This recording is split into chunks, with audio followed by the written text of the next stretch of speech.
안녕하세요. 저는 오늘 여러분들과 함께 한 80분 정도 꿈 같은 인생이라고 하는 제목을 가지고 이야기할 이충근이라고 합니다.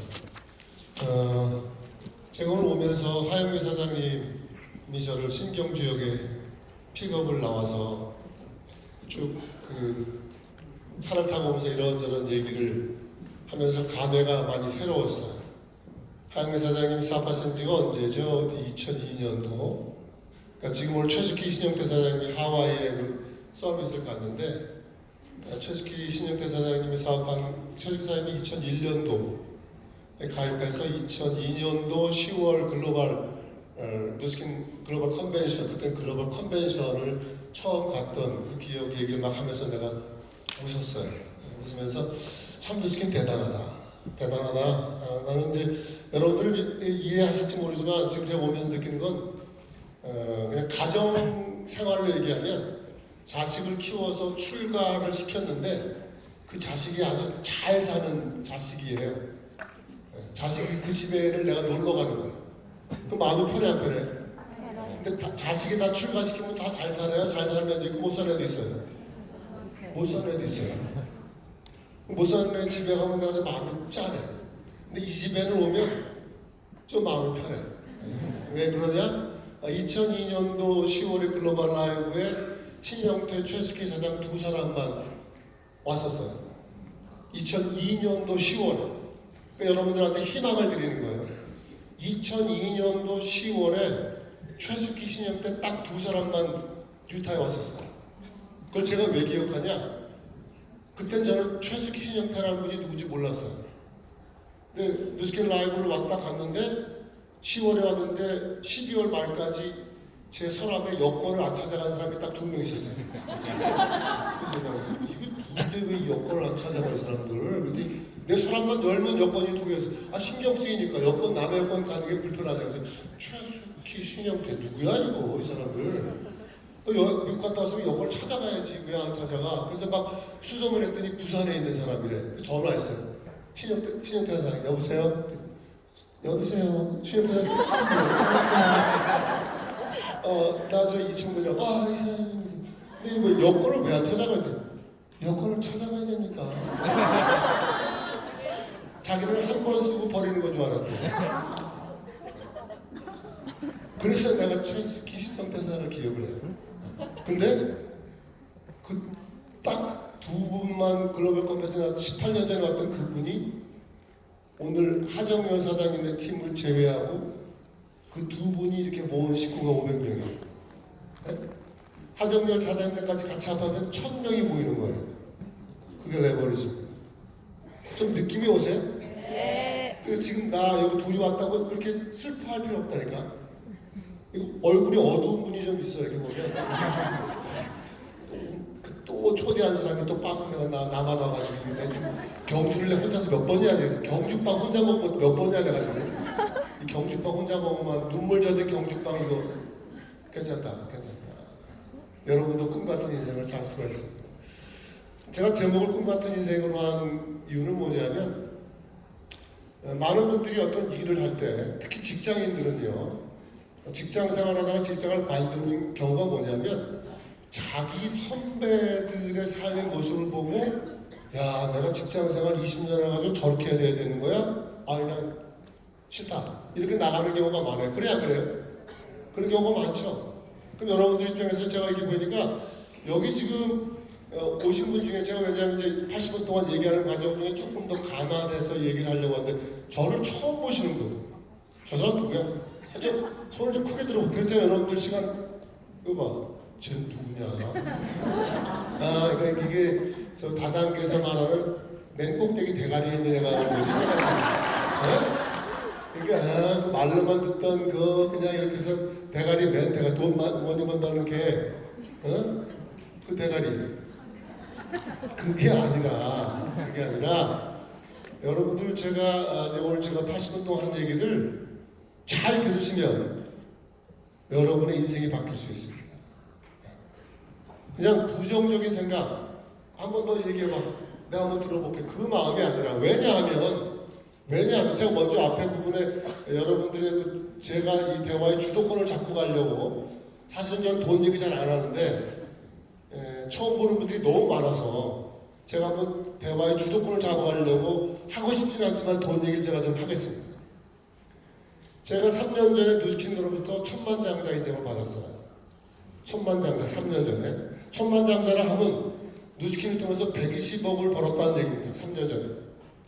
그 느낌이 잘 안 와요. 그걸 어떻게 내가 이해시켜 드리냐면 여러분들 한 달에 우리 남편이 매달 따박따박 500만 원 집에다 갖다 주면 좋아 안 좋아? 좋아요. 매달 500만 원 따박따박 갖다 줘. 좋아 안 좋아요? 좋아요. 좋죠? 자, 그 남편이 1년에 버는 돈이 6천만 원이야. 그럼 적지 않은 돈이죠? 그 남편이 200년을 벌어야 제가 번 돈을 벌어요. 그럼 좀 느낌이 오시나? 우리 남편이 500만 원씩만 갖다 줘도 내가 할렐루야인데 그 남편이 몇 년 살아야 된다고? 200년을 살아야 돼. 그러면 제가 누군지는 잘 모르겠지만 저 사람이 뉴스킨을 25년을 했다고 하고 우리 남편이 200년을 벌어야 되는 돈을 벌었다면 저 사람이 보는 세상은 어떤 세상이야? 저 사람은 뉴스킨 왜 해? 를 좀 마음을 열고 들으십시오. 너 한번 떠들어봐. 내가 한번 들어볼게. 그 마음이 아니라 500만 원만 벌어도 좋겠는데 그걸 내가 200년을 벌어야 되는 걸 벌어온 저 사람이라면 저 사람은 어떻게 뉴스킨을 25년 했대? 저 사람은 어떻게 뉴스킨을 통해서 꿈같은 인생을 산대? 한번 좀 받아들이려는 자세를 가져주시기 바랍니다. 좀 준비되셨나요? 네. 그래서 제가 한번 시작을 해볼게요. 제가 여러분들과 얘기 나누는데 제가 작년 같은 경우는 최숙희 사장님이 저한테 11월에 제가 독일에 있는데 카톡이 왔어요. 사장님, 제가 독일에 계신 거 아는데 죄송합니다. 뭐야? 저희가 1월에 뭐 장황하게 막 그래서 내가 나 지금 독일이야. 독일에 있는 거 알고 제가 했어요. 계속 카톡이 오는 거야. 제가 작년에 11월에 독일에 가서 2달 동안 독일에 있었어요. 독일에 간 이유는 저희 딸이 좀 이따 나중에 사진에 잠깐 나올 텐데 저희 딸이 지금 독일에서 살아요. 서울예고 아시나요? 네. 서울예고 나와서 독일에 유학 가서 거기서 유학 생활하고 독일에 있는 뮌헨 오케스트라에 들어가서 하다가 독일 사람 만나서 독일에서 결혼해서 살아요. 우리 아이가 이제 결혼해서 아이를 우리 외손녀를 낳았는데 외손녀 하나를 지금 이제 2돌 됐는데 그 아이를 혼자 막 키우니까 너무 육아맘으로서 스트레스가 온다. 우리 딸이 저를 굉장히 좋아해요. 나한테 전화 와서 아빠 좀 독일에 오면 안 돼? 그래서 바로 간 거예요. 가야지. 딸이 오랬는데 가야지. 탁 하고 바로 간 겁니다. 그리고 2달 동안 독일에 있다 온 거예요. 또 우리 딸한테 신세 지는 게 지나가지고 여러분들 에어비앤비라고 아시나요? 에어비앤비 제가 방 하나 얻어가지고 2달 동안 거기서 그 집에 있다가 나는 원정 파출부라고 하시나요? 주인집에다가 저녁 피해 앉고 저는 이제 에어비앤비 자고 아침에 출근 9시에 출근해서 가서 거기서 이제 우리 외손녀하고 놀고 뭐 구텐몰겐 막 이러면서 막 얘기하고 놀고 그리고 또 같이 뭐 차 타고 또 어디 여행도 다니고 막 이렇게 하고 2달 동안을 우리 딸하고 보내다 왔는데 우리 딸이 너무 행복해하는 거예요. 그 우리 딸이 아주 어린애냐? 그렇지 않아요. 우리 딸이 86년생이에요. 86년생. 큰 애죠. 근데 큰 애지만 외국에서 혼자 유학생활을 오래 하고 자기가 딸 키우는 게 힘드니까 아빠가 너무 보고 싶으니까 아빠 오라는 거예요. 그러니까 오라니까 가는 거예요, 그냥. 가서 2달 동안 있었어요. 뭐 쓴 돈은 뭐 적지 않겠었겠죠. 그게 꿈 같은 인생 아니에요? 네. 맞아요, 틀려요? 맞아요. 그게 꿈 같은 인생이에요. 저는 진정한 행복이란 자기 마음 가는데 몸이 갈 수 있는 사람이라고 말합니다. 내가 마음이 가는데 몸이 갈 수 있어야 돼요. 그게 진정한 행복이다. 그게 진짜 꿈 같은 인생이다. 마음은 이런데 몸은 이런데 그건 꿈 같은 인생이 아니에요. 또 꿈 같은 인생을 살려면 꿈을 가지고 있어야 돼요. 그런 준비된 마음을 가지고 제 얘기를 들으시면 제 얘기가 끝날 때쯤 되면 여러분도 꿈 같은 인생을 살 수 있는 기본적인 조건을 갖추게 될 겁니다. 좀 설레이지 않으세요? 이 정도 막 바람을 잡으면 약간 좀 설레야 되는데 여기는 상당히 그 좌뇌들이 많은 것 같아요. 그러니까 한번 얘기해 보라니까 내가 들어볼 테니까. 뭐 축복부터 자랑질을 하고 난리야. 저는 또 아이고 참나. 제가 또 하나 자랑질을 하고 들어가야지. 제가 이번에 이렇게 했다가 얼마 전에 무슨 일이 있어서 출입국 관리소에 가서 뭐 그 제 출입국 증명을 뭘 할 때 이렇게 있어서 갔었어요. 그래서 한번 갔더니 여러분 출입국 관리소 있는데 아시죠? 그래서 제가 2000년부터 2020년까지 그러니까 2020년 올해니까 19년 동안이죠. 19년 동안 내가 해외를 들락날락했던 출입국 관리소에 대한 그 증명서가 나와요. 쭉 띄워줘요. 며칠날 몇 월에 나가 며칠날 나갔다 며칠날 들었다가 쭉 띄웠는데 내가 띈 걸 쭉 봤더니 제가 19년 동안에 몇 번을 나갔나 봤더니 100 몇 번을 나갔어요. 그랬더니 그 띄워주는 사람이 이렇게 보더니 2장이야. 뭐 하시는 분이에요? 나한테 물어봐. 너무 들어날라니까 내가 무슨 보따리 장수인가로 갔는지 뭐 하시는 분이에요? 그래서 뭐라고 그랬어요? 뉴스킨 해요. 뉴스킨이요? 그 사람이 뉴스킨 들어봤던 사람이야. 뉴스킨이요? 근데 뉴스킨 하는데 왜 이렇게 왔다 갔다 해요? 놀러 다녔어요. 놀러 다녔어요? 그 사람한테 가서 리크루팅 하면 돼. 사람을 다 잡아냈으니까 가면 되는데 어딘지 모르는 사람 어딘지. 그건 제가 강의 끝나고 나한테 제일 먼저 오는 사람한테 내가 알려줄게요. 자, 그게 여러분들과 제가 나눌 내용인데 중요한 건 뭐냐면 세상의 변화를 잃지 못하면 자기 꿈 같은 인생을 살 수가 없습니다. 꿈 같은 인생. 그냥 내가 열심히 살고 근검절약하고 막 이러다 보면 어떻게 살게 되겠지? 절대로 불가능합니다. 먹고는 살겠죠. 먹고는 사는데 아까 제가 말씀드린 대로 마음 가는데 몸이 갈 수는 없다. 알겠는데 좋은 건 알겠는데 그건 그런데 다 이유가 있어요. 다음에 이번엔 안 될 것 같고.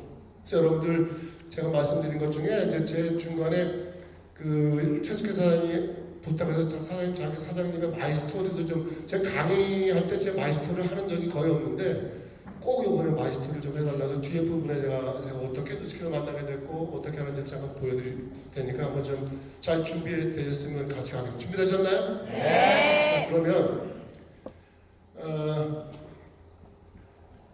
아까 제가 변화에 대한 얘기했으니까 이분 누군지 아세요? 세계적인 미래학자 엘빈 토플러라는 사람입니다.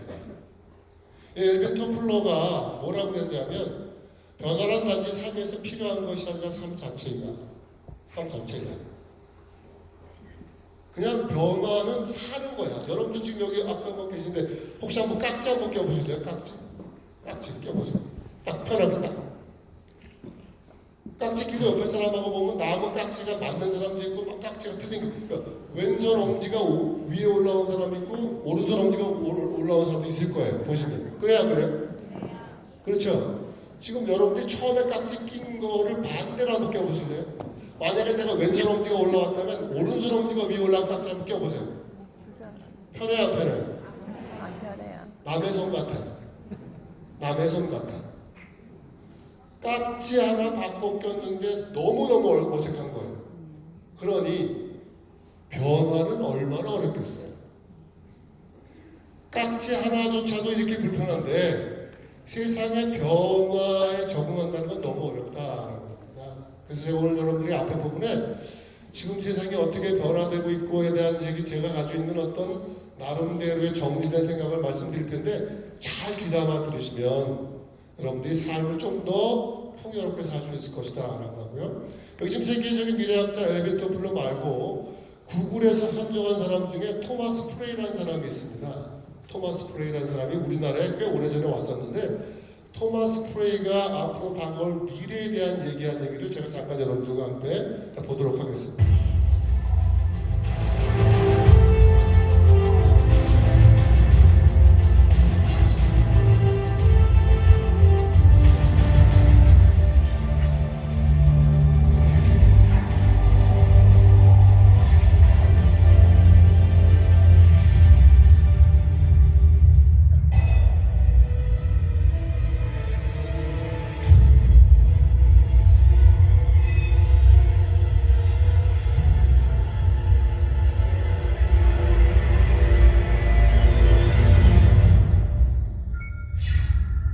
2030년 무고용 시대가 펼쳐질 것인가?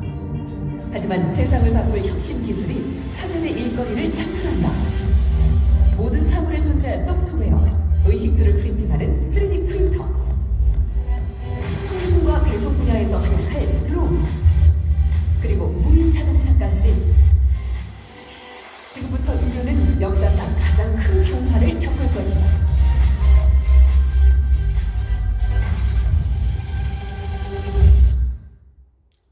2030년까지 얼마 남았어요? 10년. 10년. 근데 여러분 생각해요. 에이, 설마 저렇게 되려고? 지금 이게 우리의 현실. 여러분들 얼마 전에 그 이라크하고 미국이 굉장히 위기 일촉즉발까지 갔던 솔레이만이라는 사람을 죽였는데 뭐로 죽였어요? 드론이에요. 드론이라고요. 이라크 유전을 완전 폭파시켰던 그 공격했던 것도 뭐예요? 드론이에요. 말도 안 되는 거예요. 드론으로 사람을 죽인다니까요. 이게 세상의 변화인데, 이 토마스 프레이라는 사람의 얘기뿐만 아니라 제가 이제 앞으로 여러분들 드릴 얘기를 잘 들으시면, 야, 세상이 말도 안 되는 일이 세상이 되겠다라는 생각을 하게 될 겁니다. 이건 저희 아들이 찍어온 영상을 한번 보여드릴게요. 픽업하러 갑시다.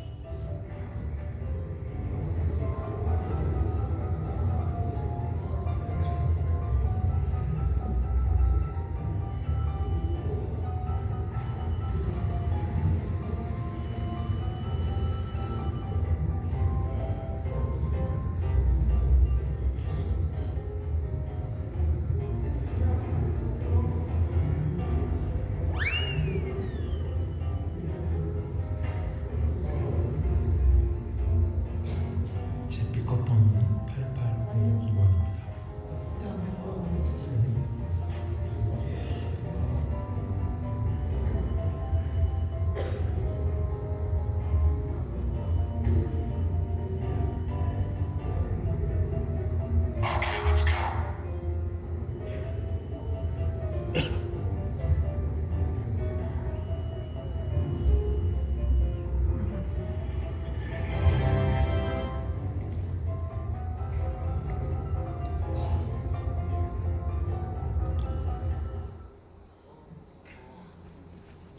놀랍지 않으세요? 여기 얘가 뭐 월차를 씁니까? 생리 휴가를 받습니까? 아니면 노조가 있어요? 네? 24시간 일하는 겁니다. 커피숍의 공간도 2평이면 돼요. 2평이면 돼요, 2평이면. 2평이면 직원 잡아서 다 해. 커피 종류도 15가지래요. 커피도 맛있대요. 일반 배우면 그 직원이 기분에 따라서 커피 맛이 좋았다 나빴다 하는데 얘는 기분이 좋았다 나빴다 할 게 없어요. 인물도 이 정도면 괜찮은 것 같아요. 근데 이게 우리 일상의 한 일부분이에요 지금. 일자리가 없어지겠다? 이렇게 되면 아까 토마스 프리가 말한 2030년 10년이면 20억 개 일자리가 없어지는 거 맞겠다? 그러면 앞으로 10년 후에 내 남편은 뭐하고 살지? 나는 뭐로 버티지? 고민 안 할 수가 없다는 겁니다. 근데 뭐 다른 데 여러 가지 동영상 보여주면 와닿지 않으니까 직접 밑이라는 거 없어. 부산에 있는지 없는지 모르겠다 찾아보세요. 드셔보세요. 어떤가. 이런 변화뿐만 아니라 또 기이코노미라고 하면 제가 저번에 부산 뉴페스타에 와서 잠깐 얘기 드렸는데 이 기이코노미 시대가 온다라고 하는 이 얘기는 뭐냐면 지금 우리가 살고 있는 4차 산업혁명 시대를 얘기합니다. 인공지능, 로봇 이것들이 잘 확산되고 우리가 말하는 블록체인이라는 것이 자꾸 우리나라는 잘못 알고 있는 게 블록체인을 그냥 비트코인으로 잘못 오해하고 있는 게 있어요.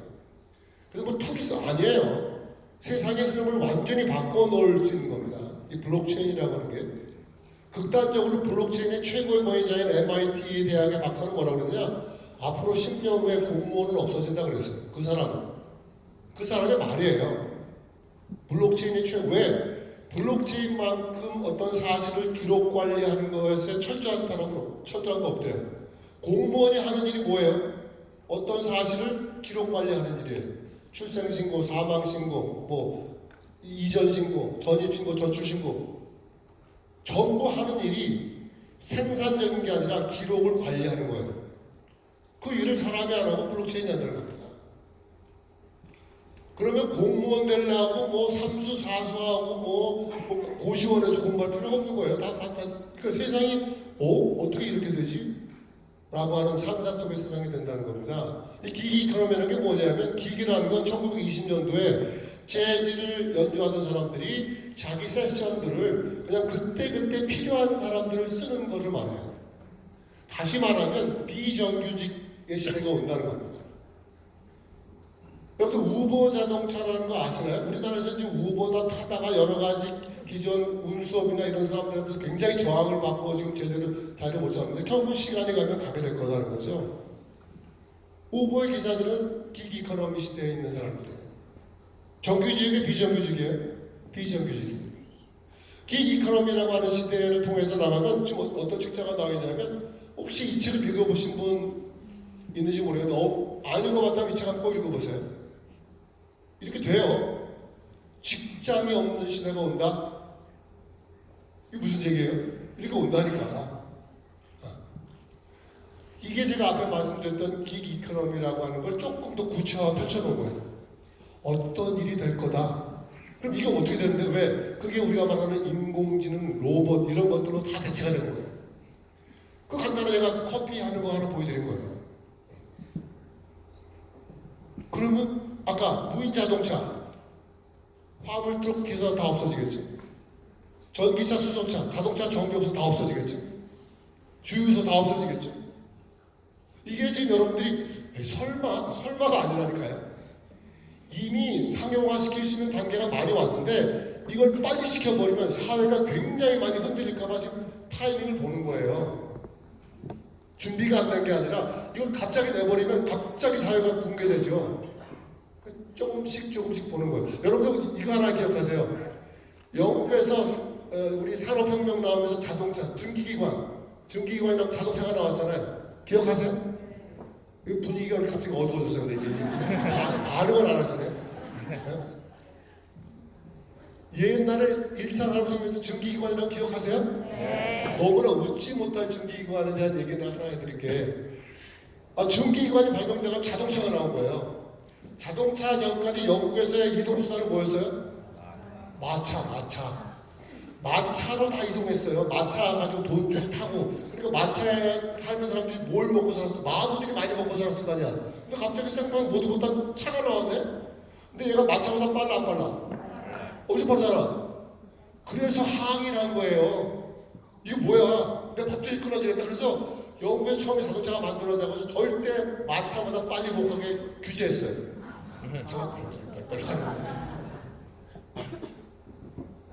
이와 같은 현상이 지금 벌어지고 있다. 나는 아직 준비가 안 됐으니까 오면 안 돼. 이거 하면 안 된다니까. 자동차가 마차보다 빨리 가면 어떻게? 지금 우리가 살고 있는 모습은 그렇다니까요. 나는 잘 이해가 안 돼. 난 준비가 안 됐으니까 싫어. 직장이 없으면 어떻게 돼? 없어진다니까. 지금 유럽은요 제로금리 시대예요. 제로금리. 유럽에서 돈을 은행에다 많이 맡겨놓잖아요. 돈 맡긴 사람이 돈 내야 돼 은행에다가. 여러분 상상이 돼? 미쳤어? 돈을 내가 왜 내? 이자를 받아야지. 지금 세상이라니까. 그러니까 제가 말씀드린 건 뉴스킨이 뭔지를 정확하게 알아야 됩니다. 이코노미스트에서 뭐라고 그랬어요? 앞으로 10년 후에 세계 인구의 절반이 프리랜서.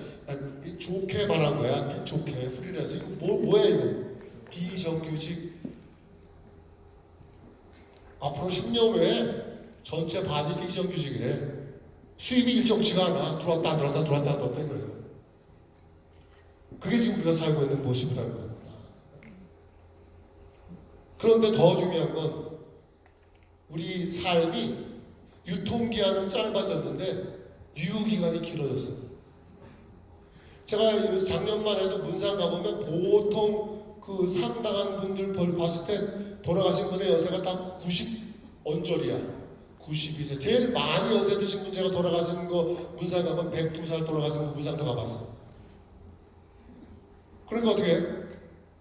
내가 노동을 끝내야 되고 나서부터 살아야 될 시간이 어마어마하게 길다 이 얘기입니다.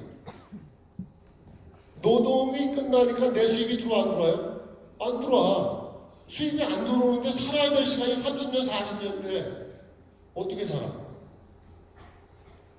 지금 OECD 국가 중에서 가장 노후 준비가 안 돼 있는 나라가 우리나라입니다. 우리나라입니다. 준비가 안 돼 있어요. 어떻게 살겠지 뭐. 뭐라 나만 그런 거 아니야? 우리 윗집도 그래. 윗집 죽으면 나도 죽을 거예요. 그건 아니잖아요. 그래서 제가 강의 때마다 쓰는 자료 중에 하나가 워렌 버핏이라고 하는 세계 5대 부자 중에 하나 들어가는 사람이 얘기했던 거, 이거 정신 차려야 돼. 100세 시대에서는 네가 자는 동안에도 들어올 수 있는 수입원을 만들지 않으면 넌 죽어. 넌 죽어. 그래서 많은 연예인들이 빌딩을 사는 거예요. 연예인은 잠깐이에요. 잠깐 인기예요. 잠깐 인기 있을 때 내가 강남에다가 빌딩 100억짜리라도 하나 사놓고 거기서 월세 나오는 거 먹고 살겠다 이겁니다. 근데 우리는 건물 살 돈이 없잖아. 네? 개집은 살 수 있어도 내가 뭐 별 살 게 없잖아. 굉장히 심각하게 생각하셔야 돼요. 여기 오신 분들 중에 남편 계신, 우리 남편이 만약에 당장 다음 달부터 수입이 안 들어오면 나는 얼마를 버틸 수 있을까 생각해보세요. 얼마를 버틸 수 있을까? 우리 아이들 공부는 어떻게 시키지? 우리 딸 시집은 어떻게 보내지? 걱정이 한두 개가 아니고. 그러면 어떻게 해야 되는지를 여러분들이 아셔야 될 거 아니겠어요? 요새 여러분들 플랫폼 비즈니스라고 많이 들어보셨나요? 플랫폼 비즈니스 들어보셨어요? 이거 내가 너무 처음에 너무 겁을 줬나 보다. 대답을 안 하시네. 그러니까 제가 해답을 드릴 테니까 너무 처음에 이렇게 우울한 분위기 하면 어떡하지? 큰일 났다 이거 내가 죽는 거 아니야 이러다가. 플랫폼 비즈니스 들어보셨죠? 네. 플랫폼 비즈니스 중에서 여러분들이 아시는 게 뭐가 있어요? 네? 또 뭐 여러분 아까 제가 에어비앤비 얘기했잖아요. 그죠? 우버. 근데 그게 외국에만 있는 게 아니라 우리나라에도 플랫폼 비즈니스 돈을 많이 번 사람들이 있어서 제가 우리나라 친근한 우리나라 얘기를 하나 드릴게요. 이 사람 누군지 아세요? 김소희라는 사람. 올해 나이가 38. 2004년도에 스타일 난다라고 하는 플랫폼을 만들어가지고 사업하다가 작년에 로레알이라고 하는 회사 아시나요? 로레알에다가 자기 지분 70%를 팔았어요. 지분 70%. 지분 70%를 팔고 현찰로 받은 게 얼마냐? 4,600원을 받았어. 나이가 몇이라고요? 38. 남자분들, 야, 제 남편은 누구냐? 우리 마누라 뭐해 이거? 2004년도에 스타일러를 만들었다가 14년 만에 4,600억을 벌었습니다. 그리고 작년 말에 우리나라에서 그 중앙시에 있는 쪽에 한옥 보호단지, 한옥을 지키기 위해서 그다음 데서 한옥을 하나 구입했는데 은행 이자, 은행 돈 1원도 안 빌리고 현찰 95억 주고 그 집을 샀어요. 그러니까 집 사는 건 무슨 취미로 하듯이 해. 우리가 가방 하나 사듯이 집을 하나 사는 거예요. 95억 주고. 근데 그때까지 걸린 시간은 14년. 그게 플랫폼입니다. 여러분들 음식점에서 배달의 민족이라든가 요기요 이런 데서 물건 음식 같은 거 배달을 시켜 먹어서 먹어보신 적 있나요? 네. 이번 얼마 전에 이 사람 누군지 아세요? 잘 모르시는 분들은 오늘 제한테 얘기를 잘 들으시는데 야 세상이 이렇게 변하네. 38살밖에 안 먹은 김수희라는 사람이 14년 만에 6천억을 벌었다는 거죠. 70% 팔고 4,500이니까. 이 사람 누구냐? 김봉진이에요. 누구예요? 배달의 민족. 배달의 민족을 만들었던 김봉진. 김봉진이라는 사람이 배달의 민족을 언제 만들었느냐? 2010년도에 만들었습니다. 친구들하고. 어떻게 했느냐? 야, 이거 맨날 우리 뭐 음식 시켜 먹을 때 찌라시만 가지고 먹지 말고 찌라시 말고 앱으로 하면 안 되겠냐? 이 생각까지 한 거예요. 간단해요. 찌라시 말고 이거 찌라시 맨날 중국 음식 붙여놓고 이거 앱으로 하면 안 될까? 그걸로 2010년도에 시작했어요. 그래서 작년 12월에 우리나라에서 배달하는 서비스가 1등이 배달의 민족이고 2등이 요기요라는 거 들어보셨어요? 요기요라는 그 요기요는 어디냐면 유럽에 있는 딜리버리 히어로라고 하는 그 회사예요. 그 딜리버리 우리나라에 요기요가 2등인데 2등이 1등을 잡아먹은 거예요. NNN 한 거예요. 네? 그래서 지금 우리나라에 그 배달하는 거에 90%를 한 개 기업이 가지고 있는 거예요. 두 개 합합을 했어요. 요기요가 1등 배달의 민족을 인수했어요. 얼마 인수했느냐? 김봉진이가 2010년도에 친구들하고 장난삼아서 이거 이렇게 하지 말고 우리도 한번 해볼까? 10년 전에 장난삼아 해가지고 10년 만에 얼마 벌었느냐? 4조 8천억을 벌었습니다. 슬슬 열받게 생각해. 이것이 뭐야? 배달의 민족 내가 얼마나 시켜 먹었는데? 아니 배달의 민족에다가 시켜 먹었는 김봉진이가 짬뽕을 만들어요. 배달을 해줘요. 김봉진이 한 거 아무것도 없어요.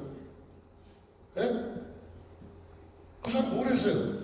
돈가스를 만들었어요? 김밥을 만들었어요? 아무것도 안 했어요. 배달도 안 했어요. 그런데 10년 만에 얼마 벌었다고요? 4조 8천억을 벌었습니다. 그게 플랫폼입니다. 그래서 여러분들 그냥 플랫폼 굉장히 우리한테 가까이 와 있는 거예요. 자, 그러면 김소희나 김봉진은 뭔가 자기가 거기에 대한 달란트가 있고 능력이 있으니까 그렇다고 치고 나는 그런 거 못해. 그냥 이렇게. 그게 아니라 또 하나 내가 보여드릴게요. 또 놀랄 일이 있어요. 세포마켓이라고 들어봤나요? 네. 세포마켓. 이거 내용 있는 데를 한번 잘 읽어보세요. 차근차근. 김봉진이라고 김소희가 아니어도 할 수 있는 건데 알려드리는 거예요. 이게 뭐냐? 작년도 한 해 세포마켓으로 벌어진 매출액이 얼마라고요? 20조. 그래서 국회에서 안 되겠다 이거 세금이 새 나간다. 여기서 돈 버는 사람들한테서 세금을 우리가 안 갖고 있는 거야. 세금을 걷지 않고 있는 거야. 안 되겠다. 국회에서 특별법을 제정해가지고 여기서 세포마켓 통해서 돈 버는 사람들한테 세금을 걷어들여야 되겠다 할 정도로 시장이 커졌어요. 그런데 이 세포마켓은 김봉진이나 김소희 같이 그런 특별한 달란트가 없는 그냥 현명한 소비자면 다 할 수 있는 거예요. 이유가 필요 없다. 지혜로운 소비자면 다 돈을 벌 수 있다. 그런데 작년에 이 세포마켓을 통해서 돈 번 사람이 별로 없다는 거예요. 그러니까 이제 앞으로는 이제는 좀 더 지혜로운 소비자가 돼야 된다. 그래서 세포마켓을 하다 보면 워렌 버핏이 얘기했던 잠자는 동안에도 돈을 벌 수 있는 장치를 마련하게 된다 이 얘기입니다. 여기까지 공감하세요? 네. 여기까지 제가 한 말이 그냥 객관적으로 논리적으로 공감이 되냐 이거예요. 네. 하셔야 된다. 하셔야 된다. 그래서 여러분들 잘 보시면 요새 유튜버가 돈 번다는 거 아세요? 초등학생 애들한테 장래 희망을 물어보면 탑5 안에 유튜버가 들어가요. 유튜버가. 저 초등학교 다닐 때 유튜버 튜브는 다 봤어도 유튜버라고 몰랐어 나는. 세상이 이렇게 변하는 겁니다. 그러면 이렇게 변하는 세상에서 그럼 나는 무슨 준비를 하고 있나 생각해 보시라는 겁니다. 기 이코노미가 돼가지고 앞으로 10년 후에 직장이 없는 시대가 와서 내가 할 일이 없어지고 인공지능이나 로봇이 내 일자리를 뺏어가고 난 어떡하지? 어떻게 하지? 그럼 어떻게 해야 돼? 준비해야지. 그냥 그대로 산목숨 송장될 수는 없잖아요. 준비해. 굉장히 전 지금 이거 전국을 다니면서 제가 얘기하고 있어요. 준비해야 됩니다. 국가가 책임 못 져요 이거. 그냥 가는 거예요 그냥. 그냥 가는 거예요. 이렇게 될 줄 몰랐는데 가는 거예요. 그래서 요새 조금 좀 맹렬한 사람들, 주변의 그 시선 안 보고 그래서 내가 열심히 살아야지 하는 분들이 있어요. 그 사람들을 잘 보시면 내가 이대로 안 되겠다. 이대로 살다가 내가 죽으니까 내가 뭔가 해야지. 이렇게 뭔가 한다는 거예요. 잘 보시면 여러분들 보시면 지금 내가 살고 있는 모습과 5년 전에 내가 살았던 모습을 한번 생각해 보세요. 좀 나아졌는가? 5년 전보다 좀 나아졌냐고? 별로 나아진 건 없는데? 근데 내가 돌이켜보면 엄청 열심히 살은 것 같은데 내가 되게 아침서부터 저녁까지 막 허리가 휘어져라 그냥 제가 좀 나중에 시간이 되면 그 끌어당김의 법칙이라고 하는 그 시크릿을 통해서 여러분들이 어떻게 그 무의식의 세계에서 그 길을 끌어당기는지를 제가 한번 트레이닝을 할 수 있는 시간이 있으면 한번 해드릴 텐데 너무 중요한 건 뭐냐면 내 머릿속에 돈 버는 건 힘든 거야 라는 인식이 딱 들어있잖아요. 돈 못 버는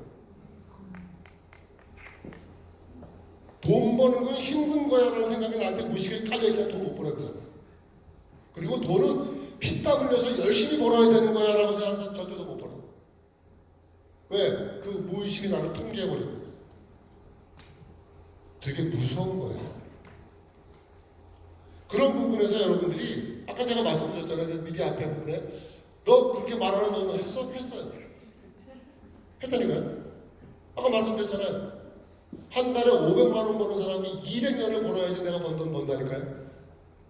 그러면 저 사람은 저 무슨 생각은 준비해야 된다. 준비해야 된다. 어떻게? 내가 살던 방법을 계속 반복하면서 왜 나는 이러지? 나는 운이 없어. 5년 전보다 나아진 것도 없고 앞으로 5년은 만약에 직장이 없어지면 어떡하지? 지금 우리나라에서 자영업하는 분들 중에 100만 원 정도도 못 벌어가는 분이 얼마나 많은지 아세요? 비참합니다. 비참합니다. 잘 돼서 버티는 게 아니에요. 그냥 버티는 거예요. 그럼 어떻게 하라는 거야? 정신 차려야지. 정신 차려야지. 그래서 이런 방법에서 여기 보면 쿠팡 아시나요? 쿠팡? 제가 여러분들 오늘 제 얘기는 근데 조금 좀 얼굴을 좀 편하게 해주세요. 내가 얘기하는 거 너무 무서워. 쿠팡 들어보셨어요? 네. 세상 제가 얘기하는 세상이 어떻게 돌아가는지 잘 알아야 돼요. 쿠팡이 점점 커지고 있어 안 커지고 있어요? 커지고 있죠. 근데 쿠팡은 여태까지 창업해가지고 한 번도 이익을 내본 적이 없어요. 이익을 내본 적이 없어요. 계속 적자야. 그런데도 손정희 씨가 계속 돈을 들이밀어. 손정희 씨가 또 투자했어. 쿠팡은 여태까지 한 번도 흑자 본 적이 없다니까요. 어떻게? 돈으로 미는 거예요. 전체를 밀어버리는 거예요. 무서운 겁니다. 한 번도 흑자 본 적이 없다니까요. 쿠팡은. 근데 그 쿠팡에서 열심히 사는 사람들 내가 하나 보여드릴게요. 쿠팡 플렉스라는 거 들어보셨어요? 쿠팡 플렉스 들어보셨어요? 쿠팡 플렉스는 뭐예요? 쿠팡 택배야 택배. 이름이 멋있어서 그렇지. 저는 성남 사는 28살 청년이고요. 서울에 거주하고요. 38살입니다. 일반 회선이고요. 마천동에 사는 40세 주부 유영미입니다. 지금 한 달 정도 텀이 있어서 놀고 있기 좀 그래서 신청하게 됐어요. 애를 유치원 정도 보내고 나서 시간도 짧고 편해서 배송 물량도 자기 마음대로 일하고 싶은 날짜도 자기 마음대로 이게 진짜 좋은 것 같아요. 특별한 기술이나 뭐 그런 게 없어가지고요. 남자도 누구나 할 수 있는 게 좋겠는 것 같습니다. 함께해요. 함께해요. 함께해요. 쿠팡 플렉스. 이게 뭐 촬영하느라고 웃어서 그렇지 뭐 택배가 그렇게 좋은 거예요? 택배가 가문을 걸고 한번 해봐요. 함께 해요. 그 택배 이렇게 할 만한 거예요. 이렇게. 물론 틈나는 대로 내가 내 차 가지고 들어가니까 막 내가 원하고 싶을 때 이래요. 근데 제가 이거 보면서 야 정말 내가 사명감을 가지고 뉴스키는 전달해야 되겠다는 생각한 거예요. 야, 이렇게 주변에 의식하지 않고 내 차 가지고 택배 내가 막 아파트 다니면서 하고 이런 분들에게 제대로 된 정보를 알려드려야 되겠다. 이 정도 열과 성과 에너지만 있다면 충분히 잘 할 수 있는데 굳이 왜 쿠팡 플렉스를 해야 되느냐는 겁니다. 그것보다 한 단계 더 좋은 것을 알려줄 수 있는 게 바로 뉴스키입니다. 여러분들 지금 세계에서 최고의 부자가 누구예요? 1등. 지금 세계 최고의 부자 1등. 관심 없어요? 누가 1등이든 나하고 뭔 상관이 있어 지금. 이 사람 별거 다 물어보네. 세계에서 최고의 부자가 3년 전까지만 해도 마이크로소프트의 빌 게이츠라는 사람이었어요. 근데 3년 전부터 바뀌었어요. 1등이. 계속 1등을 빌 게이츠가 하다가 바뀌었어요. 누구로 바뀌었느냐? 아시는 분? 아마존. 그 회사가 바로 유통을 잡고 있는 거예요. 제프 베조스라는 사람의 재산이 140조로 1등입니다. 140조. 근데 그 아마존이 그렇게 클 수 있는 것에 가장 큰 힘이 되는 그 성장 동력이 뭐냐? 바로 어필리에이터라는 겁니다. 아마존 어필리에이터라는 거예요. 누스킨의 보상의 가장 기초적인 단계에 들어간 걸 어필리에이터라는 말을 씁니다. 기억하시나요? 똑같은 거예요. 그 누스킨이 제가 보면 제가 누스킨 작업을 25년 하는데 야 누스킨은 진짜 어드밴스드한 마케팅을 한다. 제가 보면 누스킨은 우리 사업자분들이 잘 이해가 안 돼서 그렇지 굉장히 회사가 빠르게 가는 회사예요. 세계 최고의 부자를 만들어낸 아마존의 성장 동력은 아마존 어필리에이터 애들이 가지고 있습니다. 그들이 광고하는 거예요. 그러니까 자꾸 팔려나가는 거예요. 140조의 재산이에요. 근데 그 제프 베조스가 작년에 이혼했잖아요. 미국은 그 이혼하면 여자한테 재산이 어마어마하게 가요. 그래서 그 여자는 이혼하면서 세계에서 최고의 돈 많은 여자가 됐어요. 그러니까 시집도 잘 가야 돼. 배씨 한번 가, 배씨. 베조스. 배씨를 잘 보면 가능성이 좀 있어요. 배씨를 잘 찾으면 그 여자의 자산이 어마어마하게 됐어요. 이혼 한번 딱 하고 그냥 자산이 30조가 돼, 30조. 근데 지금 이런 부분이 뭐냐면 어필리에이터라는 걸, 그러니까 제가 여러분들 오기역 처음 오신 분들 잘 모르신 분들이 많은데 제가 드리는 정보를 잘 수용하셔야 돼요. 어필리에이터? 필터는 내가 들어봤는데 정수기 필터는 들어봤는데 필터? 뭐야 이게? 알아야 되는 거야. 그게 뭐야? 이 어필리에이터가 바로 말하면 셀 슈머예요. 연결되는 거예요. 어필리에이터란 말이.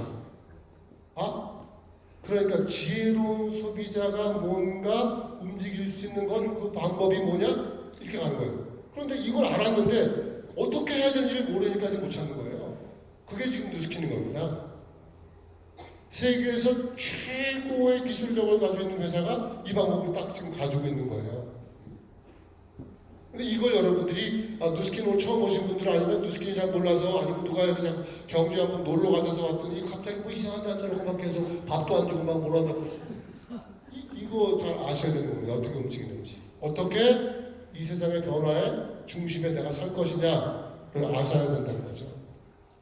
누스킨이라는 회사가 1984년 생겨서 지금 창업한 지 35년 돼서 굉장히 오랫동안 많은 일들을 해내고 있는데 이 회사가 가지고 있는 경쟁력은 대단한 겁니다. 아까 제가 말씀드렸던 그 플랫폼 비즈니스를 기억하시나요? 아까 두 분 기억하세요? 플랫폼 비즈니스 우한영재하고 했잖아요. 그 플랫폼 비즈니스는 그들의 아이디어 가지고 하는데 거기에 가장 하나 아킬레스건이 뭐냐면 레버리지라는 게 거기는 없습니다. 그 플랫폼 비즈니스에 대한 아이디어 가지고 우한영재들에서 뭐 배달의 민족 아니면 뭐 스타일 라를 만들어서 자기 돈을 벌 수는 있는데 그 비즈니스의 형태가 레버리지를 낼 수 있는 형태로 가진 않아요. 그런 부분을 다 갖추고 있고 아까 말했던 슈퍼마켓이라는 그 마켓에 대해다가 레버리지까지 가지고 있고 움직일 수 있는 어플리케이션 시스템을 가지고 있는 그게 바로 누스킨입니다. 앞에 부분에 아마 그 사업 설명을 누스킨에 대한 이해를 아마 잘 해주셨을 거라고 믿는데 누스킨이라는 회사는 그냥 한번 해볼까? 뭐 이런 부분의 문제가 저한테는 그래요.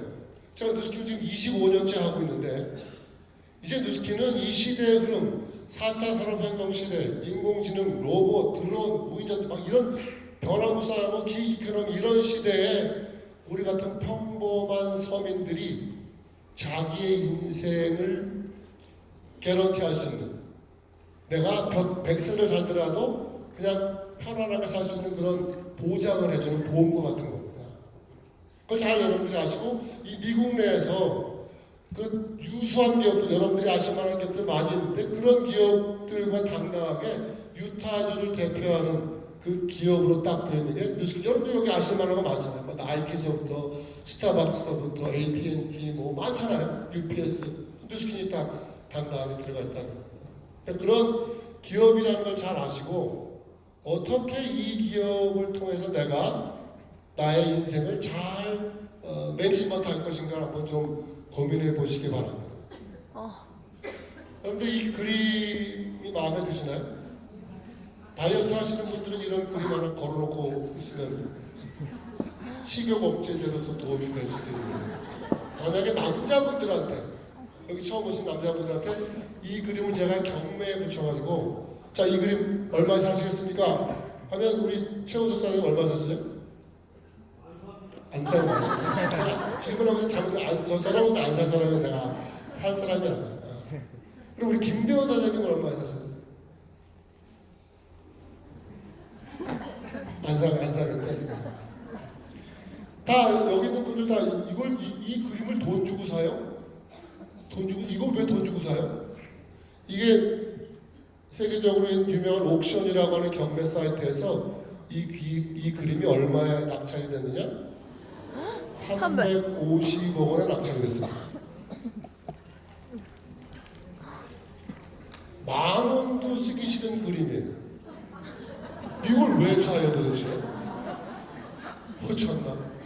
그런데 누구는 얼마 줬다고요? 350억을 줬습니다. 그게 뭐냐? 가치예요. 가치. 나는 말이야, 누스키는 다단계고, 그 다단계는 난 뭐 억만금을 줘도 안 해. 내가 오늘 네가 하도 와버려서 그냥 와봤는데, 내가 어디로 가서 다단계 할 사람으로 보이냐, 내가? 그분은 누스킨의 진정한 가치를 모르는 거예요. 아까 제가 이 그림에다가 왜 10,000원을 줘? 그런데 누구는 이 그림을 얻기 위해서 350억 원을 냅니다. 여러분에게 있어서 누스킨은 얼마의 가치가 있습니까? 그냥 뭐 하다 보면 뭐 누구 또 돈도 벌었다고 하니까 그냥 하다가 말고 그런 겁니까? 하면 아까 제가 하영민 사장님하고 오면서 하영민 사장님 참 하사장님 너무 참 대단한 게 하사장님이 정말 하시지만을 일으켰다는 거예요. 지금 하영민 사장님 곧 아마 1, 2년 사이에 500만 장자가 되시는 걸로 제가 알아요. 그러면 하정렬 사장님하고 같이 동시에 500만 장자가 거의 비슷하게 되면 누스킨 통해서 번 돈이 60억인데 아까 제가 하영민 사장님을 통해서 지금 누스킨 하는 분들이 몇 분이나 돼요. 사장님 저희 이 곁다리 다 빼고 하씨만 가지고 만들어진 누스킨 사업자가 지금 26명. 26명. 하씨 집안은 누스킨 가지고 먹고 살아요. 집안을 다 일으켰어요. 아까 하 사장님의 아들에서부터 뭐다. 그렇게 뭔가를 만들어내는, 그렇게 만들어낼 수 있는 일, 그런 가치예요. 근데 누스킨은요, 여러분들이 그냥 다단계에 누구한테 그냥 갖다 물건 팔고 막 아까 앞에 부분에 누스킨의 진정한 가치를 잘 설명하셨겠지만 또 제가 제 마이스톤에 잠깐 얘기하겠지만 누스킨은 그런 게 아니에요. 대충 한번 해보다가 말고 뭐 그런 게 아니에요. 진정한 누스킨의 가치를 안다면 저렇게 서울에서 내려와서 하는 저 사람 왜 좋아한대? 세상에 돈을 벌 수 있는 일은 많이 있어요. 그런데 누스킨 같은 그런 가치를 가지고 있는 일은 그렇게 많지 않습니다. 또 세상에 많은 잡이라고 하는 일은요, 자기 일에다가 삶을 맞춥니다. 자기 일에 삶을 맞추는데 누스킨은 자기 삶에다가 일을 맞춥니다. 그럴 수 있는 일이 없어요. 내 삶에 일을 맞춰요. 의사는 의사 생활을 하면서도 누스킨을 맞춰요. 어떤 사람은 은행원을 하면서 누스킨을 맞춰요. 어떤 사람은 가정주부하면, 그러니까 다 누구에게나 그 삶에다가 누스킨이 맞춰진다는 겁니다. 그런데 다른 일들은 그 일에다가 자기 삶을 맞춰요. 자기 애가 갑자기 열이 38도, 39도 나간다고 사무실 일주일씩 안 나갈 수 있나요? 바로 쉬라고 합니다. 바로 그냥 나오지 말고 쉬세요. 근데 누스키는 우리 애가 아프거나 어떻게 하면 그 애를 하느라고 돌볼 수 있어요. 저희 아들이 누스키는 지금 우리 며느리라고 하는데 우리 아들은 우리 손녀, 친손녀를 해서 우리 그 며느리가 병원을 갈 때 한 번도 며느리가 혼자 병원을 간 적이 없어요. 항상 같이 가요, 항상. 근데 직장 생활하는 남자가 과장님, 저 우리 마누라가 지금 병원에 가봤는데 너도 같이 나가 그냥 같이. 너도 같이 나가서 애 낳고 말아 그냥. 네? 우리 애가 아파서 일주일 동안 제가 사무실 못 나가겠습니다. 가능해요? 내 일에다가 삶을 맞춰야만 되는데 누스키는 내 삶에다가 일을 맞출 수 있는 일이에요. 가치로 따지면 어마어마한 거죠. 또 다른 일들은 나랑 같이 직장에 같이 입사한 동료가 잘 되길 바래요. 그를 내가 집 빨고 일어나야 돼요. 집 빨고 일어나야 돼요. 그런데 누스키는 나랑 함께하고 나랑 같이 들어온 사람이 성공하기를 너무나 바랍니다. 그 사람의 성공이 이루어져야 돼요. 이게 그냥 립 서비스 하려고 그냥 말로 장난하는 게 아니라 그러니까 누스킨의 진정한 가치를 잘 모르면 누스킨의 이 비즈니스에 성공하기가 어려워요. 자꾸 자기가 살아갔던 잣대로 자꾸 누스킨을 보려고 하면 누스킨의 가치를 이해할 수가 없습니다. 왜 저러는지 그런 부분에서 여러분들이 한번 보시면 누스킨이라는 회사가 엄청난 가치를 가지고 있다는 거 보실 겁니다. 이게 사진 작가들이 가장 받고 싶어하는 그 퓰리처라고 하는 상을 받은 사진 중에 하나입니다. 사진 작가들이 1년에 한 번씩 퓰리처 상을 주는데 그 상을 받은 작품이에요. 근데 이 사진이 유명해진 이유는 이 사진을 찍은 작가가 퓰리처 상을 받고 자살했어요. 그래서도 유명해졌어요. 왜 자살했냐? 자기 자괴감이. 야, 내가 사람이냐? 지금 아프리카에서 이렇게 아이가 독수리의 먹이가 되려고 하는 그 상황을 내가 그 위기 상황에서 애를 구하려고 안 하고 와 이거 좋은 앵글이 나왔다고 사진을 찍는 정도의 사람이었다라는 것에 대한 자괴감. 지금도 6초에 한 명씩 병으로 죽는 게 아니라 못 먹어서 세상을 떠나는 애들이 계속 있습니다. 제가 이렇게 얘기하는 이 사이에도 지구의 어디선가는 아이들이 소중한 생명을 못 먹어서 죽습니다. 얼마에 한 명씩이요? 6초에 한 명씩. 근데 여러분, 그게 나하고 무슨 상관있는데요? 그렇게 얘기하시면 제가 할 말 없이. 내가 안 줬어요? 내 애가 아닌데요. 아마 그런 분들은 이 자리에 한 분도 안 계실 거라고 생각합니다. 누스킨이 가장 중요하게 생각하는 가치예요. 가치. 세상의 선의의 힘이 되겠다. 세상의 아름다운 부자들을 많이 만들겠다라는 게 누스킨의 가치입니다. 남이 성공하기를 진정으로 바랄 수 있는 그런 사람들이 좋은 사람들이 왔으면 좋겠다라고 하는 게 누스킨의 가치입니다. 그래서 저도 말라위라고 하는 데 2번 가서 아프리카에 갔는데 정말 먹을 것도 없고 흙으로 그 진흙 같은 걸로 과자 모양을 만들어 놓고 그걸 먹어요. 진짜로. 막 놀랐어요. 막 약간 좀 충격이었어요. 그 애들이 제가 그 PET병, 물병 있잖아요. 그거 먹으면 그거 달라고 막 그거 빈병 하나 먹으려고 제 주변에 막 열면서 확 모여요. 그거 하나 빈병 달라고. 약간 겁도 나고 막 이래요. 이런 아이들을 보면서 대부분 막 그 에이즈로 부모들이 세상을 떠나고 다 고아가 돼버리고 이런 애들이 과연 누구의 책임이냐. 저는 사실 누스킨 하기 전에는 제가 뒤에 얘기 말씀드리겠었는데 전혀 근데 여러분들 같이 그냥 저게 나하고 무슨 상관이 있는데 그건 그냥 지 팔자지 뭐. 지가 말라위에 태어났으니까 저게 죽는 거지 뭐. 내가 잘못한 게 뭐가 있어 라고 생각했던 사람이에요 저는. 근데 실제로 가서 보니까 또 제가 고아원에 가서 애들한테 저희의 바이타민을 막 먹여주고 했는데 거기 철칙이 절대로 아이를 낳지 못하게 해요. 나 몰랐어요. 절대로 아이 안 하면 안 된대요. 근데 저는 몰라가지고 제가 바이타민 줬던 애를 너무 어리고 힘이 없는 것 같아서 이렇게 안았어요. 알았더니 그 애가 좀 여러분들이 이해를 쉽게 하면 인절미 같은 걸 바닥에 딱 던지면 쫙 붙어버리죠. 그거같이 제 가슴에 쫙 붙어. 그러니까 누가 개를 여태까지 키우면서 한 번도 안아준 사람이 없는 거예요. 그러니까 제 심장 소리 이런 게 들리니까 애가 막 쫙 붙어버려요. 절대로 못 앉게 해요. 그런 걸 제가 보면서 아, 내가 정말 더 열심히 살아야 되겠구나. 이런 부분에서 그냥 내가 나만 살다 가는 게 아니구나를 저는 많이 배우게 됐고요. 이 애들 그 눈동자 고아원이에요, 고아원.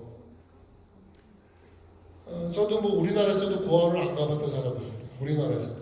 아마 여러분도 뭐 그렇게 그런데 큰 삶에 바빠서 아마 가신 적이 그렇지 않을 거라고 보는데, 그래서 우리 회사에 대한 내용을 담은 겁니다.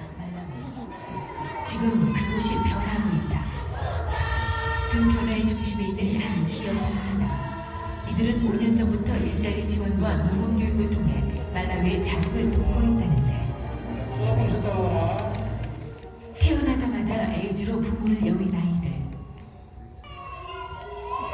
대부분 신생아부터 5살의 어린아이인데 그 나이를 넘어서면 다른 시설로 보내지거나 입양이 된다.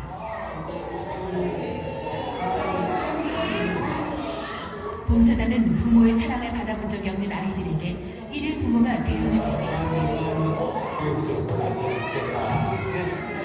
제가 애를 어렸을 때 친구들에서 생각하고 가슴이 많이 좀 불편해요. 근데 내가 한국말을 못하고 잘 가르쳐 주는 것 같아요.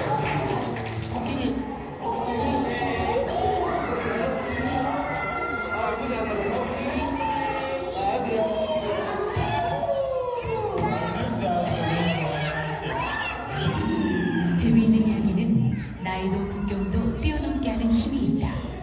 아이들은 책을 꺼낸 지 5분 만에 동화 속 이야기에 몰입된다.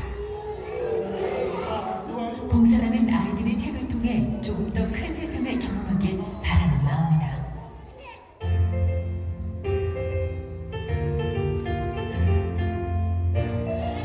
매달 보육원에 전달되고 있는 특별한 영양식, 바로 봉사단의 기부금으로 한 달에 한 번 정량으로 무료 배급되는 바이타민이다.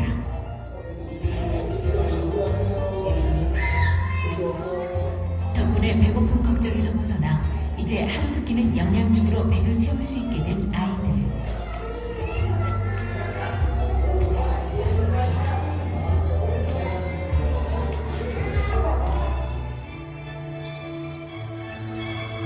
도움을 받던 나라에서 도움을 준다는 게 무엇인지 느꼈고요. 사랑이란 큰 힘이 됐습니다. 척박한 땅 말라위에서 부는 새로운 희망의 나라. 다른 이들의 도움 없이도 홀로 살 수 있는 말라위의 내일을 기대해본다.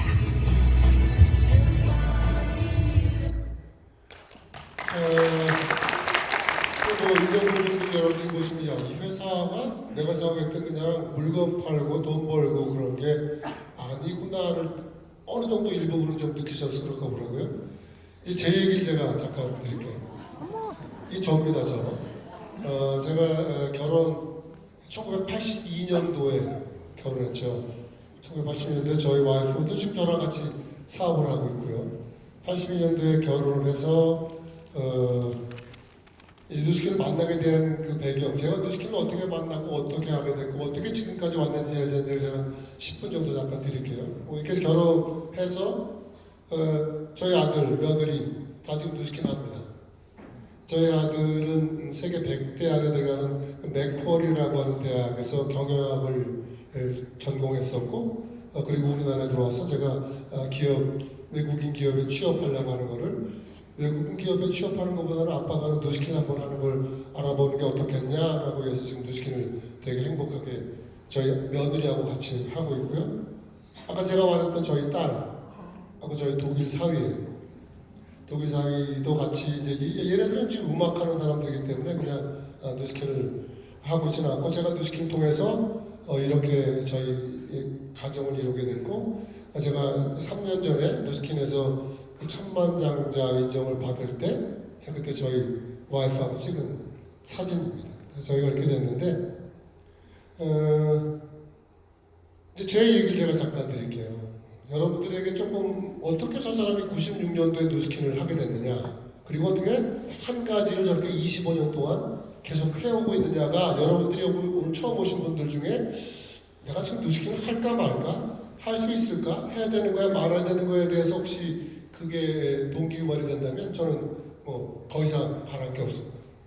저는 누스킨을 어떻게 만났냐면 제 인생의 최고의 밑바닥에서 누스킨을 만났습니다. 저는 연세대학을 나왔고요. 제가 대학 나와서부터 우리나라에서 김치 공장을 제일 먼저 한 사람입니다. 우리나라에서 김치 공장을 제일 먼저 한 사람이에요. 제가 제대로만 풀렸으면 아마 풀무원 능가했을 겁니다. 풀무원 저보다 2년 뒤에 했습니다. 그러니까 제가 굉장히 돈 버는 거 이런 쪽에 대한 게 빨라가서 굉장히 빨리빨리 움직였는데 제가 너무 욕심이 많고 27에 시작했으니까 뭐 경험이 있어요. 그러니까 제 열정과 에너지만 가지고 될 것 같다 했는데 그 너무 돈이 잘 되니까 오버해서 그냥 사기당하고 이래가지고 쫄딱 망하고 막 이렇게 돼서 제가 누스킨을 96년도로 이제 시작하게 되는데 93년도에 제가 39의 나이에 그 당시 돈으로 한 45, 93년도에 45억이에요. 45억 부도가 납니다. 지금도 45억 큰 돈이죠. 그때는 어마어마했어요. 을지로가 신한은행이 제 주거은행인데 거기서 딱 부도, 제2차 부도 끝났습니다. 그때 제가 또 뭐 당좌 수표를 써가지고 요새 당좌가 있던 분 당좌 수표 써가지고 당좌는 바로 형사구속입니다. 당좌 수표 써가지고 경찰들이 나 잡으러 다니고 막 그랬었어요. 그렇게 하다가 내가 나이가 그때 39인데 나 이게 도저히 자신 없다. 웬만큼 돼야지 내가 이걸 하지. 그래서 제가 자살하겠다고 결정을 해요. 그때 이제 아까 제가 보여드렸던 딸 아들이 초등학교 5학년, 초등학교 2학년이에요. 초등학교 5학년, 초등학교 2학년 아들, 딸을 두고 이제 40이 되면 불혹의 나이라서 뭔가 좀 세상을 잘 살아야 되는데 나는 뭐 쫄딱만 해가지고 집도 경매당하고 자동차 차압당하고 뭐 형사들이 나 잡으러 다니고 뭐 이거 도대체 자신이 없어요. 그래서 자살을 해야 되겠다는 생각을 제가 하게 도저히 자신이 없더라고요. 뭐 계속 빚쟁이들은 찾아오고 뭐 맨날 아파트 뭐 두들기고 제가 을지로에 사무실이 있었는데 을지로 퇴계로 지나가다가 빚쟁이들이 나 잡아가지고 대낮에 참 창피한 얘기인데 대낮에 이 도둑놈 사기꾼 새끼라고 막 이 건널목에서 멱살 잡혀가지고 막 침 뱉고 따기 맞고 막 별수를 다 당했어요. 그리고 자신도 없고 점점 자신이 없는 거예요.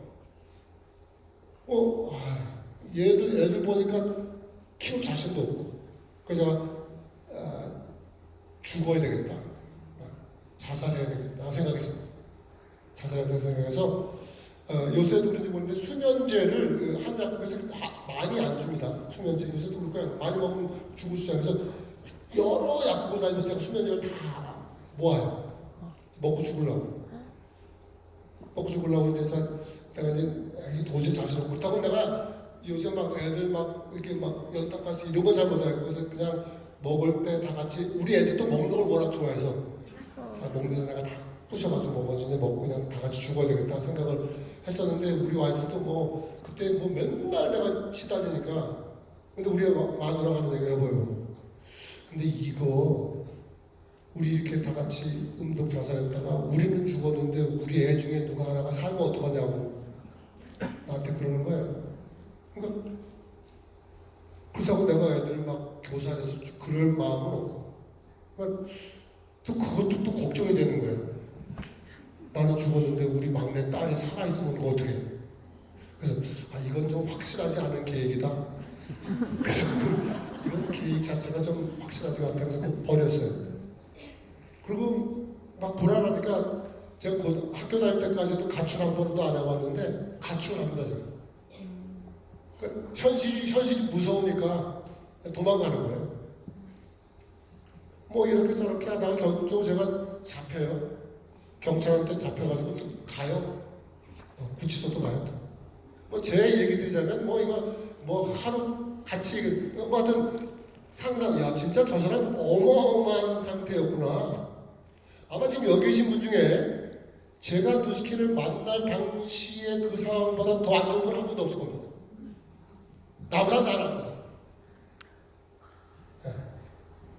그리고 저는 이제 모태신앙 천주교 신자니까 하느님도 막 원망스럽고 내가 도대체 뭘 잘못했다고 이렇게 나를 내가 열심히 사는 죄밖에 없는데 어떻게 이렇게 그런가 막 원망도 많이 하고 막 이러면서 하다가 새벽 미사 갔다 오다가 경찰에 잡혀요.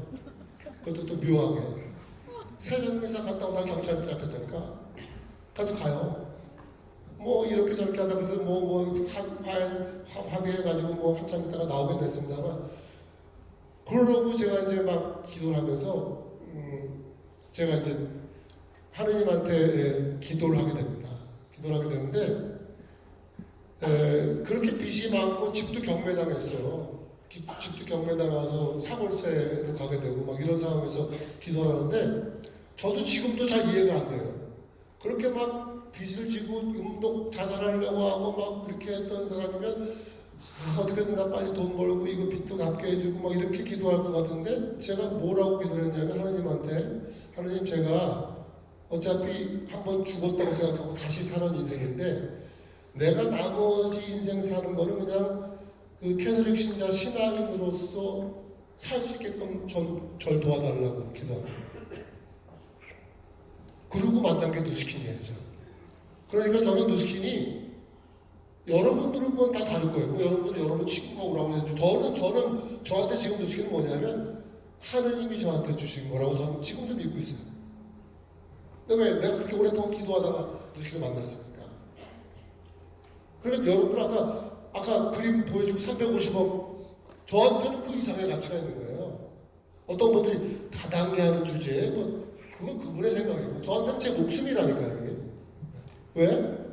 모태신앙 캐톨릭 신자로서 내 목숨을 끊으려고 했는데 나한테 내려와서 나한테 주신 거라니까 내 소명을 실행하는 거예요. 소명을 가지고. 그러니까 어떻게 됐나? 아까 제가 한 달에 500만 원 버는 사람이 200년을 벌어야 되는 돈을 너가 벌어봤으니 지금 그렇게 사는 분들에게 너가 가지고 있는 것들을 다 나눠줘라. 지금요 좀 돈 얘기가 나왔으니까 여기 신영태 최스키 사장 하영리 사장님이 나한테 몇 대라고 그러지? 9대지 9대. 누스킨 보상하시는 분들은 아실 거야. 돈이 어디까지 들어와? 여기 다 아니야. 내가 막 이렇게 열내가지고 막 이렇게 하는데 아무도 아니야 이거. 여태까지 내가 25년 동안 돈 1원 한 장 받아본 적이 없어. 그래서 내가. 근데 너 왜 그러냐? 돈 1원 한 장 안 들어오는데 와서 또 서울서부터 아침부터 내려와서 왜 이러냐? 내 소명이니까. 네.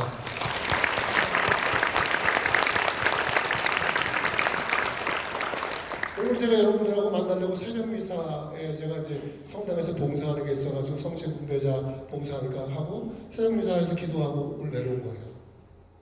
오늘 제가 부산에 가서 또 새로운 분들 많이 만나는데 제가 25년 동안 살아왔던 삶을 그냥 그대로 다 전달해서 거기 있는 분 한 분이라도 그 말에 감동할 수 있으면 저한테 함께 해주십시오. 그러니까 그 말이에요, 그 말. 그러니까 절 처음 보신 분들 쟤 뭔 소리 하는 거야 지금? 이거 뭐 부흥회야 뭐야 갑자기 또 이렇게 교회를 나와서 그때 할렐루야 하려나 이거 이거 얘기가 이상하다 이거 지금 분위기가. 그러니까 선입견을 가지고 보지 말아달라 얘기입니다. 저 사람 왜 저러니까 여러분들과 저는 돈하고는 전혀 무관한 사람들이다. 왜 그래 제가 왜? 왜? 제가 사는 삶이 그냥 하루하루 숨쉬는 모든 자체가 다 감사하니까. 여러분도 그냥 감사합니다, 감사합니다를 그냥 느꼈으면 좋겠다는 거예요. 그냥. 그래서 누스킨을 만났어요. 그랬더니 뭐라고 그러냐? 저희 아버님이 100세 돌아가셨어요. 100세 돌아가셨는데 제가 이거 만나니까 저희 아버지가 교육 공무원이었어요. 천주교 학교에서 교장 선생님을 하시다가 퇴직하셨는데 제가 막 부도나고 사업하는 사람이 저밖에 없어요. 교직자지만 우리 다 교수야 우리 집안에. 누나도 교수도 형도 교수 다 교수야. 뭐 이상한 놈이 하나 나와서 막 또 막 구치소도 가고 막 잡혀가고 막 이거 집안에 뭐 이거 얘들 또뭐 갑자기 뭐 다단계 한다고 그러니까 우리 아버지가 저를 부르시더라고. 야 애비야 잠깐 들어와. 밤에 저를 부르시더니 내가 네가 힘든 건 알겠는데 인간이 해야 될 일이 있고 안 해야 될 일이 있다는 거야. 아버지가 저한테 네가 힘든 건 알겠는데 네가 그래도 천주교 집안에 가지고 내가 교직자인데 어떻게 인간이 해야 할 일과 하지 못할 일을 구분을 못하냐. 아버지가 저한테 그러셨어요. 그래서 하지 마라. 그래서 아버지 전 이거 목숨을 걸고 할 겁니다. 그렇게 말했던 거예요. 그때 제가 만약에 아버지의 말을 들었다면 근데 더 재밌는 건 제가 인도시교통에서 뭐 이렇게 백만장자 되고 막 이렇게 됐잖아요. 근데 아버지가 이제 막 축하해 준다고 하더니 저를 또 부르셨어요. 애비야 내가 믿는 건 너밖에 없다. 네가 집안을 일으켜라. 언제는 사람이 하는 일이 있고 안 하는 일이 있기 때문에 왜 갑자기 또 집안을 일으키라고 했더라는데 혹시 여러분이 인도스킨을 할 때 누군가 여러분에게 그런 거 하지 마라고 하는 거는 그만큼 그분이 여러분을 사랑해서 그래요. 사랑 안 하면 하라 하지 말라 할 것도 없어요. 근데 그분의 생각에 우리 아버지가 저를 야 인간이 해야 될 일이고 하지 말아야 될 일 하실 때는 나를 사랑했을까 안 했을까요? 사랑하셨죠. 근데 잘 모르니까 그 다단계 그런 거 하면 안 된다 라고 하신 것 뿐이죠. 그리고 제가 회장을 나가니까 제 주변 사람들은 야 너 좋은 거 한다고 그랬을까? 아니면 너 왜 그러냐고 그랬을까? 야 너 큰 사업 하다 나왔더니 뭐 하는 거야 지금 이거? 왜 이래? 돈이 필요하면 얘기해라. 저를 거지 취급했어요. 거지 취급. 야 그냥 필요하면 얘기했다. 물건 필요 없고 너 얼마 진짜 제가 그때 당했던 수모 96년도 얘기하면 여러분들 지금 이거 아무것도 아니에요. 그때 또 뭐라고 하는지 아세요? IMF가 왔잖아요. 97년도에. IMF가 나 때문에 왔나? 내가 그 화장품을 팔면 얼마나 팔았어? 네가 엄마 미국 화장품 팔아가지고 IMF가 내가 얼마나 팔았다 화장품 지금 뭐 써주지도 않은 놈들이 야 정말 IMF 내가 뭘 얼마나 크게 내가 했다고. 참나 국산부 매형 가지고 싸웠어요 그때는. 국산부 매형이래요. 나 또 미치겠네. 아주 환장해. 첩첩산중이었어요. 그리고 그때는요 누스킨에서 나오는 제품이 패키지로 나왔어요. 페이스 패키지, 바디 패키지. 여러분들 상상도 안 할 거야. 그래서 누스킨 나오는 전 제품을 사면 40만 원이야. 참 미쳐. 지금은 TR90 하나 나가면 얼마야? 진짜 어려웠어요. 살아나갈 수가 없었어요.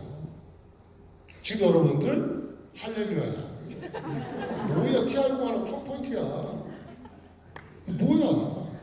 근데도 막 큰 인상 5만 쓰는 사람들 아이고 이놈의 회사 그렇게 물건이 많이 나와. 제대로 하나 공부도 못해 또 나와.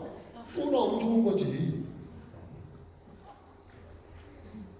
그래서 시작해서 주변 사람들의 많은 제가 당했던 수모를 말씀드리면 진짜 말로 다 형용할 수 없어요. 다 말렸으니까. 근데 지금도 감사한 건 제가 그렇게 기본의 불씨를 끌어올릴 수 있는 게 도와주신 게 저희 교우분들이었어요. 성당에 있는 분들이었어요. 마테오 씨가 이렇게 오히려 형제나 친척보다 나아. 교우들이. 그래서 그 교우들이 야 마테오 씨 우리 성당으로 한번 와봐요. 저는 사실 그분들의 응원이 많았어요. 그래서 그렇게 시작해서 하나하나 시작하고 하나하나 시작한 거예요. 뭐 하지 마세요. 제가 그 사업하면서 막 하기 전에 막 했던 거석도 하면 막 이런 거절 저런 수고 말도 못합니다. 그렇게 하면서 사업을 해서 어느 정도 일개, 뭐 오늘 제가 뭐 그런 사업 전개나 이런 걸 말씀드린 건 아닌데, 근데 저는 분명한 건 뭐냐, 그때 96년도에 분명히 누스키는 세상의 중심에 서게 될 거라고 저는 알았어요. 제가 사업을 했던 사람이기 때문에 유통의 모순이 많다는 걸 저는 알고 있었어요. 그러니까 이 누스킨 같이 이렇게 좋은 회사, 좋은 마케팅은 무조건 된다고 저는 확신을 가지고 있는 거죠. 여러분도 그런 확신을 가셔야 되는 거예요. 그걸 가지고 하면서 했는데, 제가 이제 지금 올해 제가 나이가 65세, 56년생. 아마 이 자리에도 저보다 그렇게 이렇게 싹 보니까 56년생 이전 분들은 그렇게 많지 않은 것 같아요. 그럴걸요? 여기 지금 제가 보면. 근데 제가 이러면서 어떤 생각을 하게 됐냐면, 오늘도 내려오면서 그런 생각을 자주 하고 생각해요. 내가 누스키를 왜 계속 이렇게 해야지? 사실 여러분들 흔히 말하는 그냥 은퇴? 저는 은퇴란 거 해도 돼요. 그냥 이렇게 오늘 부산에 야야야 서지사장 나 좀 미안한데 내가 지금 나이가 65야 뭐 이렇게 그냥 젊은 분들 많잖아. 젊은 분들 그런 분들하고 얘기해. 근데 왜 그러냐? 제가 환갑을 할 때 무슨 생각을 했냐면, 내가 나중에 죽을 텐데, 죽긴 죽을 텐데, 죽어서 하느님 앞에 갔을 때 하느님이 나한테 야 마태요, 너 뭐 하다 왔니? 라고 물어보면 내가 뭐라고 대답하지? 라는 생각이 갑자기 나한테 퍽 들어왔어. 내가 너한테 내 모습에 내가 생명을 불어넣어서 한 80년, 90년 살게 했는데 너 그동안 뭐 하다가 왔어? 나 뭐 하다가 왔다 그러지? 갑자기 그 생각이 드는 거예요.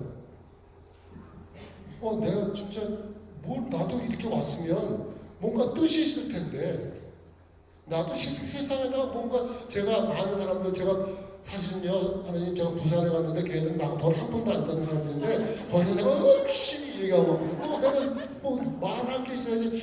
요거 천국으로 보내 말은 뭐가 좀 거리가 있어야 되는데 안 되겠다. 세상은요, 내가 죽어도 돌아가요. 그래 안 그래요? 들어가요. 당장 내가 오늘 죽어도 세상은 아무 문제 없어라. 그런데 중요한 건 뭐냐? 내가 누구인가에게 도움을 주겠다고 마음을 먹고 있는 사람이 죽잖아요. 그러면 그 사람에게 도움 받아야 될 사람들은 도움을 못 받습니다. 그러니까 나는 살아야 되는 거예요. 내가 살아야 되는 거예요. 내가 누구한테 도움되겠다는 마음이 없는 사람은 죽어 상관없다니까, 얘는. 왜 아무 변화가 없어요? 세상은 잘 돌아가. 근데 내가 뭔가를 누구한테 도움을 주고 해야 되겠다는 사람을 마음먹은 사람이 죽잖아요.